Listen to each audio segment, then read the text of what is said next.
राहुल गांधी को लेकर वो चलने लगे कि देखिए क्या हुआ। राहुल गांधी उधर तक आए, देखा खून बहता हुआ, सीढ़ी पर बैठे हुए दोनों सांसदों को, और उसके बाद पलटकर चले गए। न उनके पास गए पूछने के लिए कि क्या हो गया, कैसे हो गया, कैसी है तबीयत आपकी, ज़्यादा चोट तो नहीं लगी, जो सामान्य चीज़ होती है, सामान्य शिष्टाचार होता है। हम अगर किसी को नहीं जानते, सड़क पर चलते हुए कोई गिर जाए तो उसको उठाकर बिठाते हैं, पानी पिलाते हैं, हालचाल पूछते हैं कि डॉक्टर के पास ले चलने की ज़रूरत है क्या। ये तो सांसद हैं, साथ काम करते हैं, आप एक ही सदन के सदस्य हैं। इसके बावजूद राहुल गांधी का एरोगेंस उनके चेहरे पर दिखाई दे रहा था। उन्होंने देखा प्रताप सारंगी और मुकेश राजपूत की तरफ और पलटकर चले गए। अब इस घटना के बाद इन दोनों सांसदों को अस्पताल में भर्ती कराया गया, एमआरआई कराई गई, इनकी मेडिको लीगल रिपोर्ट तैयार कराई गई है, इनको दिल्ली के राम मनोहर लोहिया अस्पताल में भर्ती कराया गया था। इस सब के बाद सदन में राज्यसभा की कार्यवाही थोड़ी देर चली। उसमें सदन के नेता जेपी नड्डा ने जो है इसके खिलाफ निंदा प्रस्ताव लाने की बात कही और कहा कि राहुल गांधी को कांग्रेस पार्टी को माफ़ी मांगनी चाहिए।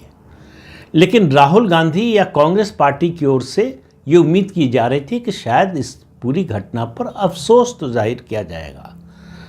उनका इन्वॉल्वमेंट हो नहीं हो वो तो जांच में पता चलेगा, जब मामला आगे बढ़ेगा तब पता चलेगा।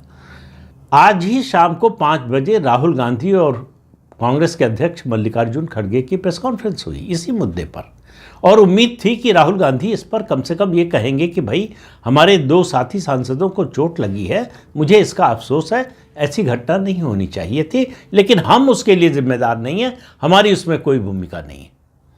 उन्होंने मुद्दा उठाया अडानी का, उन्होंने मुद्दा उठाया कल वाला ही जो गृह मंत्री अमित शाह के भाषण के एक छोटे से हिस्से को लेकर जो प्रचार कर रही है कांग्रेस पार्टी, उसका एक शब्द सहानुभूति में उन 2 घायल सांसदों के बारे में नहीं बोला, एक शब्द उस महिला सांसद के पक्ष में नहीं बोला कि हाँ उनकी बात सही है, गलत है, आरोप उन्होंने क्यों लगाया, वो वहाँ थे नहीं थे, इसके बारे में कोई सफाई नहीं दी। ये है, मैं जिसको बार बार कहता हूँ, सेंस ऑफ एंटाइटलमेंट, कि हम कानून से ऊपर हैं, हम पर कानून लागू नहीं होता।